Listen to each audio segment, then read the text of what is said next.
why do you want to start your business? If you start a business without the why, that business is just going to fail. Because there's no good reason why you're starting that business. And most people usually, they do that a lot. You are, sorry, I'm using you guys as examples. Who should I start today? Okay, Tobeka. So you've been doing counseling, you've been doing with students, you studied a degree in psychology, whatever. Then you say, I want to start a business in counseling. Okay? You open your office there, you start counseling people. 2 years down the line, that business is not making money. So the problem is, there is no why in that business. Why are you starting it? So, if you don't have a why, a proper why, then that business is just going to making normal money or just small money because there is no why. Okay? And when someone else comes and say, Toyota, today we are selling tomatoes and they are moving, she's going to leave her office and go and sell tomatoes because they are moving on that day. Okay? Do you understand? Because she doesn't have a why in her business. So having a why in starting a business is quite critical. Why am I in business? Then I'll give you an example of Roosevelt College. Why are we in business? You guys are working for Roosevelt College. Yeah. Why are we in business? To educate and make money. Okay, no, we don't want money. I'm just telling you. I'm telling you now, we don't want money, but we make money in the process. So if we wanted money, we would change this whole building to accommodation and make money. We're going to change this whole building to a club and make money. But our why in the business is not about the money. It's about changing lives through education. So hence we focus on education only. And which education? For Roosevelt, it's tertiary education only. And which tertiary education? We focus on commerce, we focus on education, we focus on humanities and IT. We don't do engineering, even though we know that it's in demand. It's not our why. Do you understand? So even if you tell me that 10,000 students want to study engineering, I'm never going to do engineering here because it's not my why in the business. But when I look at the why we want to do business, we want to change lives through education. So we focus on that. So we grow our product offerings according to that. Do you understand? So when you're creating a business, think about why do you want to be in that business? Okay? So that was my presentation in the previous workshop. Where I was talking to people about the why, and then we did an activity where people looked at various companies and looked at their why. Okay? For example, Nike. Why are they in business? Why is Nike in business? They always say it. So, what kind of shoes do they make? Exactly. And mostly it's for athletes. Yeah. So, look at their design. All their shoes is for running. And you should have comfort in the running. So, they focus on that. So, that's the reason why they're in business. Okay? So, you always have to understand your why in your business. So, if you're going to start something now, don't look at how much money you're going to make. Look at how much impact you're going to make. That impact is going to bring you money. Because people are going to pay for that particular service or a product. And remember, there's only two types of businesses, isn't it? Okay? It's either we are providing a service or we are providing a product. And today we've got all of them here. We've got a product here. If you ask her, why are you doing this? She will tell you. Okay? You guys will test it. Why do you think she's in business? Healing purposes, maybe. Sorry? Healing purposes, maybe. Healing purposes. Why do you think she's in business? Health and wellness. Health and wellness. Okay, and why are you in business? I think they're in the right track to just make everyone to be well and healthy. And health. Yes. Okay. So if she keeps you healthy, what are you going to do? Live longer. You're going to live longer. You're going to still want the product, which is going to make money. But your point was not to make money. The point was to make you healthy. But in that process, she'll make a lot of money because she'll keep you healthy. You'll be on your job for longer. You're going to work for longer. You're going to have your family also use the same product for longer. So you're going to be a client for longer. Then she'll make money out of that. But she'll continue with the why. Does it mean that when she sees another product somewhere, they tell her fuel is now selling, she will change to fuel? No, she'll focus on her why because she wants to see healthy people. She wants to promote healthy lifestyle. Okay? Yes. So when you're starting a business, I know some of you are starting, or some of you have started, why are you in that business? Okay, so every opportunity I get to talk about my wife's business. Okay, every opportunity I get. So my wife is a business accountant. Okay, or bookkeeper, business accountant. And when we started her business, our main point was to see small businesses grow, and that's it. And we would say some of the things we're doing them for free, but we were happy to see a small business register, start to offer a service, and grow. The moment they make a lot of money, we leave them. We refer them to another accountant. Okay, because now we are no longer in that business. You're too big for us. You're no longer serving our why. Because the reason why we're in business, we just want to see someone starting and growing. When they are grown, they're adults. They go to another business accountant, they go to someone else who's going to charge them a lot of money, yeah.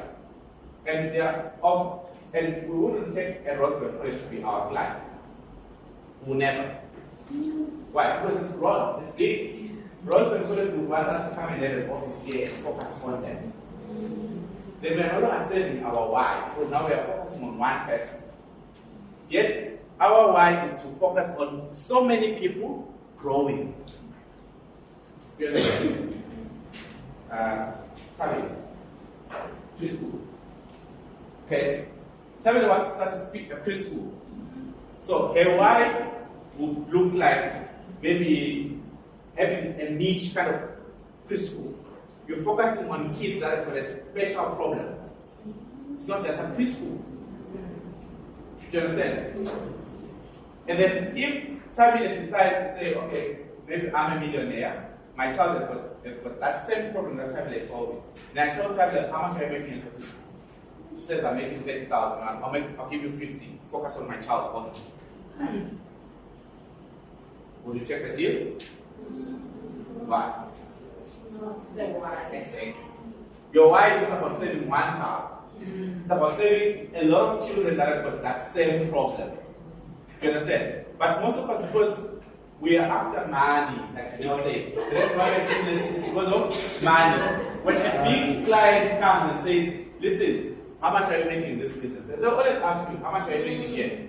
No, I'm making 30,000 per month. Okay, I'll give you 50. Can you focus on me only? If you're after money, you go there. Okay?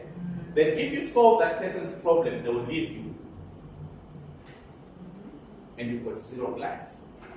Do you understand? So my whole presentation, I'm just giving you what I told the other guys, was about that when you're starting a business, start with the why. Why do you want to be in business? Okay? Then you structure it around it. So every product, every service that you come up with to be centered around your why. Check all the companies that have their businesses, big businesses like your Apple. Who's got an iPhone here? How? Strawberry. Okay, why do you guys use iPhones? And why do they, when they release a latest iPhone, you're all queuing, knowing very well that those iPhones will never finish, but you queue? Because everyone is the first one to have it, isn't it? It's the experience. Yeah. So iPhones, Apple, the reason why they're business, they want their clients to have an experience that others don't have. So they'll always come up with products that will make you feel like. Yes. Now they are claiming, okay, because I'm using a Samsung, they are claiming that they take the best pictures, isn't it? It's a claim. Maybe the Xiaomi does take good pictures. So that when you look at it, you start looking at the name first. And then your eyes already then feel. Okay. Okay, let's go on to today.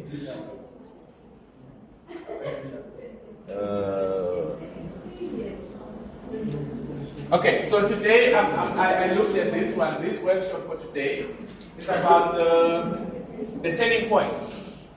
Okay, so most of you are working, and you're working for a company, and at some point you need a turning point. A turning point is either in your career or in your business. Okay, so at some point you need a turning point. But for you to get to that turning point, I also think lessons from my corporate friends. Okay? So, how do you navigate the key turning points in your career? So that's what I wanted to talk about today. So I'm just going to summarize some of the things. Okay? So, there's what we call career pivots and growth stories, the power of mentorship and networking, which you guys are doing today. Managing personal and professional change and resilience. Then controller. Or you need to move the mouse to the other side. Sorry, next time I'll do a PowerPoint. Wait, no, it's wrong. Sorry. The mouse is off the screen. Let me What's help this? you. No, it's here. If I do this, people will see all my emails now.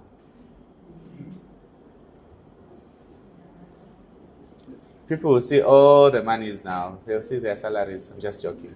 Don't worry. I'm not going to show your salaries. Ish. Thank you. I like it. But I think maybe we can share the salary so that people can know how much each one is getting. Eh? Okay, now I can. Sorry. Okay. So let's look at this part.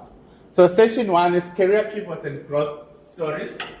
So you learn about pivot moments in careers that lead to personal and professional growth.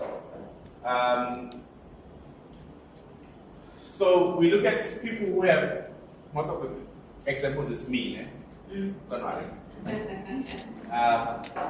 Yesterday, who made bold decisions to pivot in their careers and they navigated those changes. So a career pivot is, we talk about a significant shift in one's career path. So you're moving in that direction, and you realize that, you know what, I think I'm not going to get to where I'm going. You change. For example, you are a teacher, okay?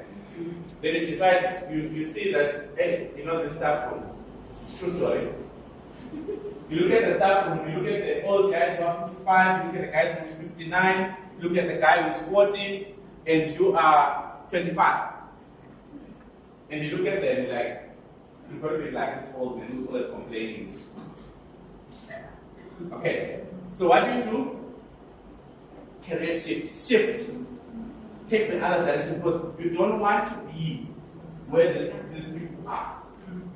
You're looking at the end of it and you say, I don't want to be like this person. I don't want to be like this. And then you do a career pivot, like you change the direction. Like a significant shift. Okay?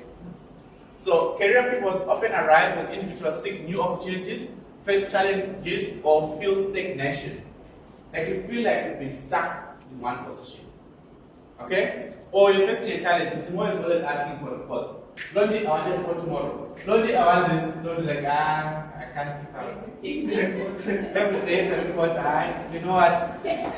I'm going to work at ShopRite. So people do this because of these things, okay? Recognizing the signs of a needed change and making a deliberate pivot can result in tremendous personal and professional growth. Okay? So what I did years ago when I was a teacher, I was stuck. Remember, I start from bikes. Then I look at these old people always complaining about the school, always complaining about anything in this world. I'm like, I can't be like these guys. So I started reading about business in education. Do you understand? Yes. So I started reading about it. Then I realized that actually, in education you can make money, like a lot of money, either as a professional or as an owner. Okay. And then later on, I zoomed into, because I realized that I can't start a school, but I realized that there was an after-school business. It's a multi-billion business. Yeah, it's an after-school business.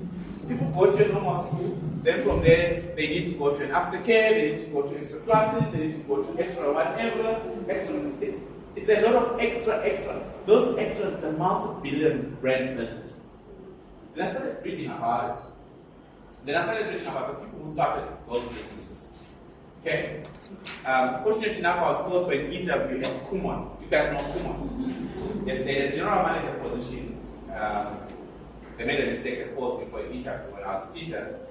Then I went for the first round of interview. I started because I had already started their business. I knew their model. Then I passed the first one. The second one was the money talk now. Okay. General manager was getting less than a teacher. Yeah. So I'm like, money or growth? Money or growth? But then I was young, I chose money or growth. Yes, when you're young, remember your mathematics is just skewed. So it was, their office is in Central. So I went there for an interview. I chose money. So I went back to my teaching job because it was any more than the GM position. But what I did is I didn't stop studying there. I continued to study there. Then I realized that I can actually start my own Kumon. Because the guy who started it, the guy who started it had a child who had a problem. So that guy was solving the child's problem by using worksheets. So he would create worksheets every day for the child to work on. Okay? So the child started to improve their mathematics through the worksheets. Hence, Kumon business model is worksheets. They only deal with worksheets. Every day your child will be 1 plus 1, 2 plus 1, 2 plus 2. They complete the worksheets. They complete the worksheets. That's how they master the things. So I created my own business, after school business, using Kumon. But what I did is I was not happy with theirs because I'm a tech guy. So I went to Masterminds. Do you guys know Masterminds? Yes. Yes, so Masterminds, their business model is on a system. So you follow a system. You listen to the recordings. Someone has recorded teaching concepts. The student answers questions and whatever. If you don't understand, you go back again to the video and you listen. So what I did is I created mine in between. Okay? I was using technology and worksheets at the same time. But what I did is my worksheets were based on what the students have studied at school. So if today you've studied fractions, in my aftercare you do fractions. You don't. So Kumon doesn't care what you've done in school. Okay?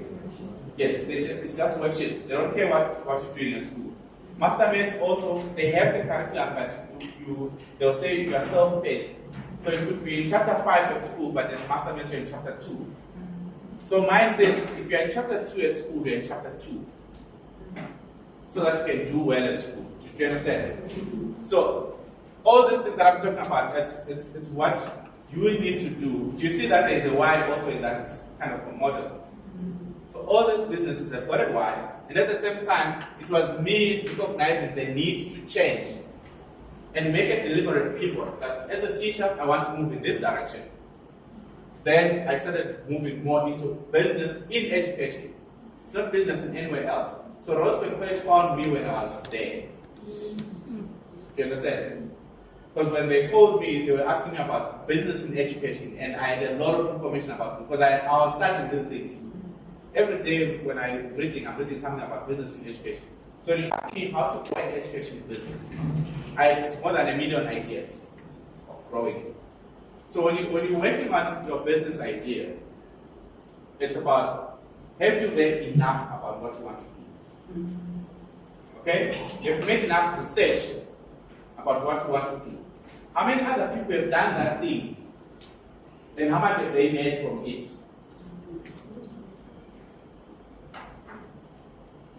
I was just saying that it's like enrolling for a master's or PhD. Exactly. So remember, in 2014, I dropped out of my PhD to focus on researching about business. It's because I saw that I'm doing the same thing. Yeah. So, so guys, career pivoting, it's quite important in your life. So while you're working here at Rosemont College, think about it. Do you want to grow in your profession, or you want to grow in another profession, and make a deliberate decision? Say, what exactly are you going to do? So, you attending such sessions like these ones, it's about that thing, it's also that journey. That as you talk to someone else, be honest with each other. Some of you are not happy in your jobs, but you're stuck. Okay? Stuck because you don't know which direction to take. Should you focus on new opportunities? Should you focus on changing your qualification? What exactly should you focus on? So the more you know, the more you know where you want to go, the more you can get into that direction. So I'm going to pause there. I wanted us to do this activity, but today I don't have time to do activities. So this is about reflect on your own career journey. I'm going to give you 2 seconds to do that. 2 seconds. Reflect on your own career journey. Identify possible career pivots. Have you had career pivots in your journey? Okay? And explore how those turning points impacted your growth. So sometimes we move forward, but we don't even go back to reflect. Okay, some of us maybe are like, because I talk in these things and I realize that, you know what, I should have. So in your young age, some of the things take a risk. I'll give you another one example. So when I moved from Zimbabwe to Swaziland, I was still young at that time. I think I was 25. So I got there looking for a job. I got another old lady she was running a college. She was struggling with a maths person and a computer person. While I was walking, I said, no, I can do it for you. Then I taught the class the same day. You know, I'm always ready to teach maths and computer. My students are in class, but I can go and teach them. We can talk about the salary after. So I taught the students, and she was happy. Then, you know, after 2 weeks, she says, don't you want to be part of my college? You know, what do you mean? She says, no, we can be partners because you're good at this thing, so I can give you a portion of my college, and then when you run the computer and the math one, and I run my secretarial thing. Like, See, young age again, wrong decision. So I refused the opportunity to be a partner in your college. I said, no, now I want a job. Remember, I was focused. I moved for a job. But now looking back, I'm like, actually, that was a missed opportunity. I should have just jumped into it. But that was not the first time. Because back in Zim again, I refused another opportunity. I joined a private college. The principal was the owner. So I was always arguing with him about how to grow his college. Then he ended up saying, go and open another branch in another town. I'll give you 50% of that branch. Obviously, I'm 24. What do you think was the answer? So what I'm saying, you guys, look for these opportunities, especially the young ones. Get a mentor. There is Fanny's here. Okay? He's a coach. So I'm going to talk about it later. He's a coach. Get these people. I didn't have these people in my life who will coach me to say, listen, this is a good opportunity. You're owning 50% of a college. It seems like it's got 0 students now. Imagine if it's got 2,000 students. But remember when you're young, you're like, it's not going to work. I want a job. Okay. So always reflect on your career pivots. Look where you made mistakes and try to correct them or move on. Okay, don't be stuck also there. If you made a mistake like me, you say, I've made all this, I move on. Okay, I don't go back and like, ish. Okay, the power of mentorship and networking, that's what I'm talking about now. So, most of the things you guys will not going to be able to do it on your own. You need a mentor. Hear about that one. You need a mentor. If it means you paying someone, you need to pay. don't depend on yourself. You need a mentor. Learn it from me. If I had mentors, I could be very far in life. Okay, very far. But because most of the things I have is self-taught. Like I go and read by myself, I make decisions by myself, and sometimes I make a lot of mistakes along the line. I don't have a mentor. So now I'm going back, I'm saying to people, have a mentor. Okay? And also, networking sessions are very critical. Practice networking skills by interacting with fellow participants and building new professional connections. So, networking helps you to see what other people are doing. Most people are always hear you talking, no, I want to do this, I want to do this, but you're stuck here the whole day. Weekend, you're stuck at your house the whole day. Where are you going to see things? Networking, very critical. Take yourself out there. Okay, don't only go there to drink. And be intentional about your networking. What is it that I want to benefit from this session? When you talk to someone, you understand that, let's say you are, some of you I know what business you want to start, so that's why I give you as examples. Okay, who else do I know who do sign it? I think he's been stuck in cancelling services. What do you call it? Wellness. Yeah, he's been stuck in that thing, but the problem is it's not his script. It's Roosevelt College script. Do you understand? And he's good at it. But now, when you look at it, you say, if Ulisani can start going to meet people with the same qualification, same profession, and start talking to them, what are they doing? Don't you think he can find what he can do in the middle there? Okay. I'll give you a simple example. There is a huge market of counseling services in government schools because they don't have this in government schools. Okay? They don't have it. So imagine if you've got a product that you're giving to government schools and you're charging 20 rand. Okay? 20 rand per child per month in a school to go to that school on a Saturday to just talk to those with issues. And to have a line, like a sergeant line, that they can call you anytime. And you reroute the line to other professionals and you pay them according to their consultation. You don't have to do it yourself. Do you understand? And it's 20 rand per child per month. Who's going to pay for that one? If the government likes the product, they'll pay for you, for all their kids. And what they do only in the school, they go to the principal's office, they take a phone, they phone that line. That line comes in, it reroutes to an available agent who can be anywhere. That's the startup model. You guys want startup, eh? The ones that we use. Yes, it just opens up, it looks for an available agent. Then you talk, hi, how are you? No, I'm struggling, I'm pregnant. Oh, okay. How did you get pregnant? No, I was walking and I met a boy and when I was passing, I got pregnant. Okay. You know, these are the steps that you take. You know, so you get help. Do you understand? But that's a business model. But where is Ulisani in that space?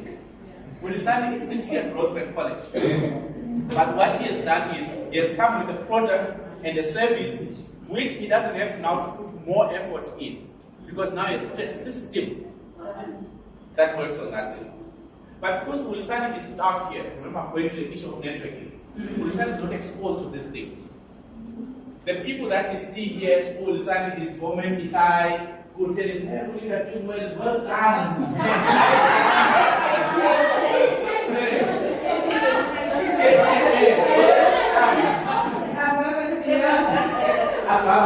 You see? So to understand, so the power of networking, guys, because it exposes you to all these people, exposes you to different businesses, exposes you to different models, and then you can see what you can do in between. So it's very important that you network, okay? Okay, sorry, my laptop has got these things. Okay, I'm about to finish because you guys know me once I start talking. So I wanted to also talk about a bit about mentorship. First, you do mentorship, and you're going to talk about it. Yes. Okay. Yeah. So I met Finance and Sonnet at the Friday Club. So I told them, hey, you guys, your things that you want to do, I want them on campus. Do you see the power of networking? If I hadn't gone to the Friday club, I was not going to meet them. Okay? And if I had not met them, you guys were not going to sit in here and hear all this. So do you see, it's no longer benefiting me only, it's now benefiting the bigger audience.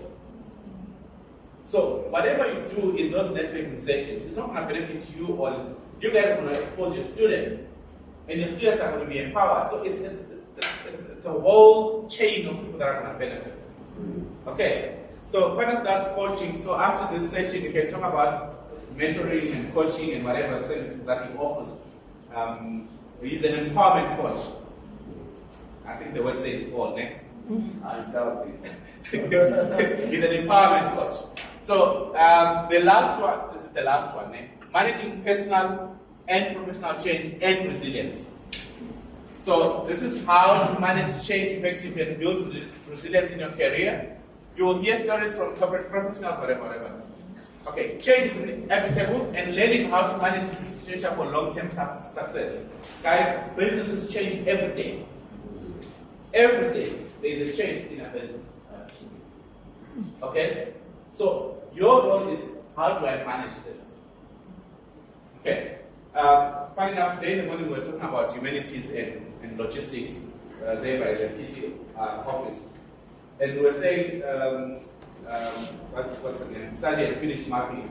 Then Frank says, no, because he's got 5 students. She's got 5 students, so that's why she's done. Like, do you know that at some point Roosevelt was big on humanities? All the big groups were humanities. Okay? So don't look down upon these people because at some point they were carrying the business.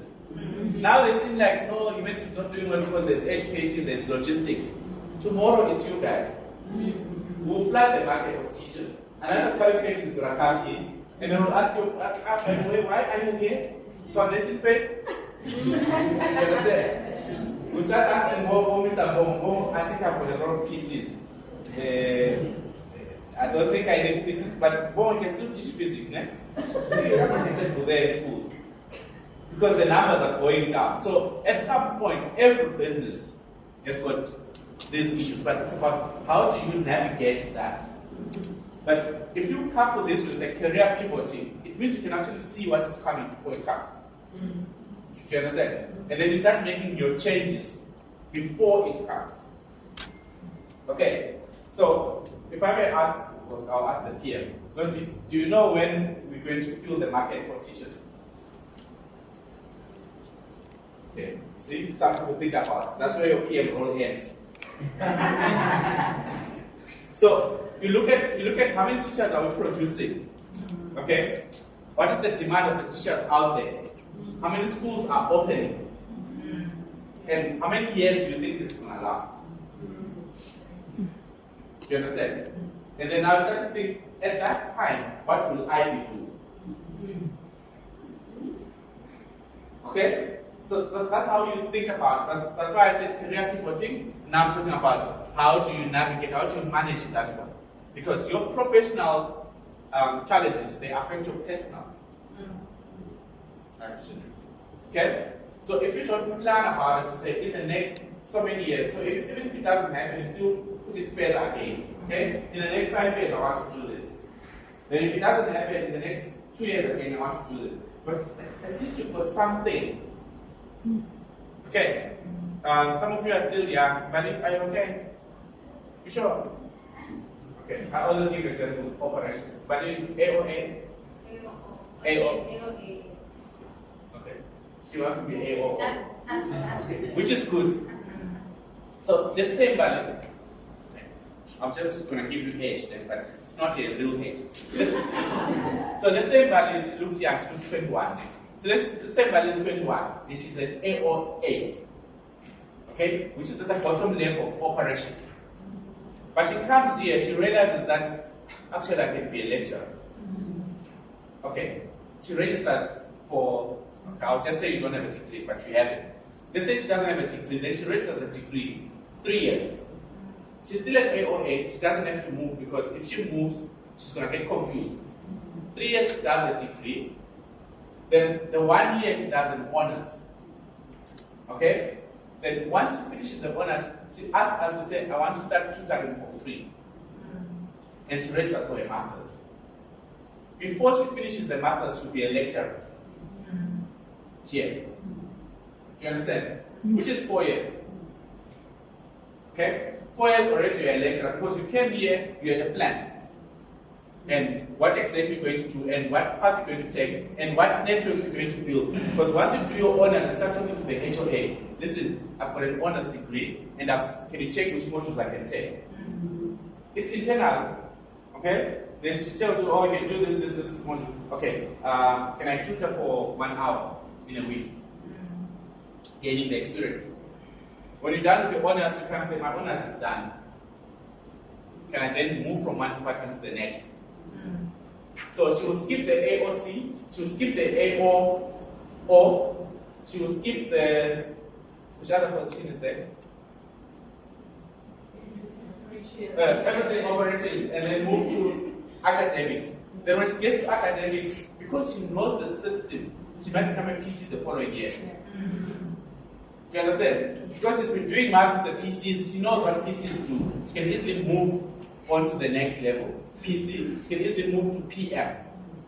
But this is Mbali who started at operations, but had a plan about the career because she saw what is in her. So that's what we're talking about in terms of your managing your personal and professional change, and also being resilient.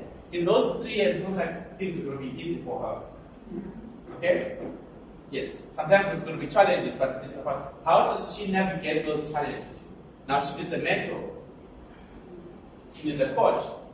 Then within us, there are people who are good at mentorship, like I'm now exposing you. She's doing what course is that of Ita? What's that you're doing? Something to do with mentorship or counseling. It's counseling. Yes, when you feel like your things are hitting a rock, there's free counseling. Mamita, you just talk to her and say, Mamita, can I have coffee with you? She won't charge you. Okay? You started charging. Okay, Mamita, next time I'm not going to invite you. She's seeing a business opportunity now. So you see those things that now, because you're going to have those challenges, how to become resilient? Now you need someone. You can't do it on your own. Okay? That one you can't read a book. Now I'll tell you now. That's one you can't read a book. You need a person. That's why these guys are there for the students. Because if it was easy, we're going to keep the books. Listen, there's a module for sorry, I'm not to stop this. Because every time I move here, I need to take the students. Yes, and most of them guys, they didn't know that they were going to be pregnant. This means they didn't know. They didn't know. My students didn't know. Really? They were walking. Yeah, they were just walking. Remember, some they walk on the 7th floor. They walk around. You know? Yes, in the study areas, they walk around there. Then suddenly they are pregnant. Okay. So guys, let me go down. I think it's the last part. I was on the last part. So this particular workshop, the last part. This particular workshop, guys, I just wanted for you guys, as you prepare, as you listen to these presentations here, think about your career pivoting, because it does affect what you do. Okay? It's either you're growing within your profession, or you're changing your profession altogether. Okay? Or you're starting something while you're in your profession. Okay? I always say don't make that mistake of thinking that you can just shortcut some things. It doesn't work that way. Okay? It's no shortcut. You have to go through that. Okay? And then also I talked about the networking and the mentorship, quite important. I think I'm quickly learning these things also as I talk to people. The most successful business people have got at least 2 mentors or coaches. And this is a person who's making millions. They have a business coach. Okay. Don't ever think that you're going to make millions alone. You need a coach. You need a mentor. Okay? So it will take you longer to achieve what you want to achieve alone than when you have a coach or a mentor. I'm giving you real experience with me. I don't have a coach, I don't have a mentor. Most of my things are self-taught. But now I'm deciding to get a proper mentor. The decision that I'm making now. So I need someone whose job is to mentor me. Okay. As the campus said, I need someone to mentor me also. We once did those sessions at some point, but it was just one or two sessions and then whatever. To give us the mentorship sessions, because they were seeing that campus said they also struggle. We struggle with also other things in campus center. But I can't come to you and tell you, hey, listen, I'm struggling with this thing. It's not struggling. They'll be too heavy for you. You leave your office. I come to your office, today will be out. So guys, it's important that you get a coach or a mentor in what you want to do. There's so many coaches out there. There's so many mentors out there. Some sites, they even have free mentors. There's some networks where there's free mentors. Join networks. These days, there's a lot of business networks. Some they meet over the weekend. Join those business networks. Learn from other business people. What are they doing? Okay? So that you can also start your own and do something similar or learn some marketing tricks there or learn anything else that you can learn from there. Don't only depend on what you're getting here. Then the last one was your professional and your personal growth. Quite important. As you work for Rosebank College, what is it that you want here? Okay. What is it that you want? Where do you see yourself? And that question they usually ask you during interviews.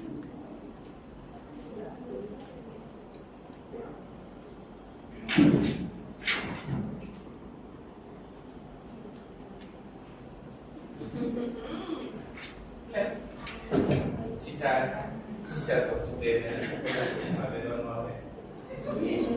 Okay, so what I was saying is, we usually ask this question during interview. Where do you see yourself in 5 years? It ends there. And sometimes I wish I could go back to those interview notes and say, you said you wanted to be this, where are you now? Do you understand? Because we don't do that reflection I was talking about, that sit at some point, reflect. Okay, reflect. One of the workshops that I would do at some point is goal setting. Quite important that you set goals for yourself. Okay? And those goals, once you set them, start working today. Okay? Don't set them and put them there. Okay? And also, what I've learned, and I've practiced this thing, and it's working for now. I'm saying for now. Write your goals as if you've achieved them. Okay? Write your goals as if you've achieved them.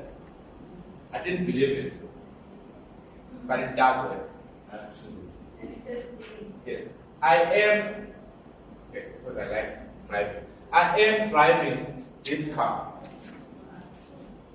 I wrote it in, I think it was in January, February, in my study area.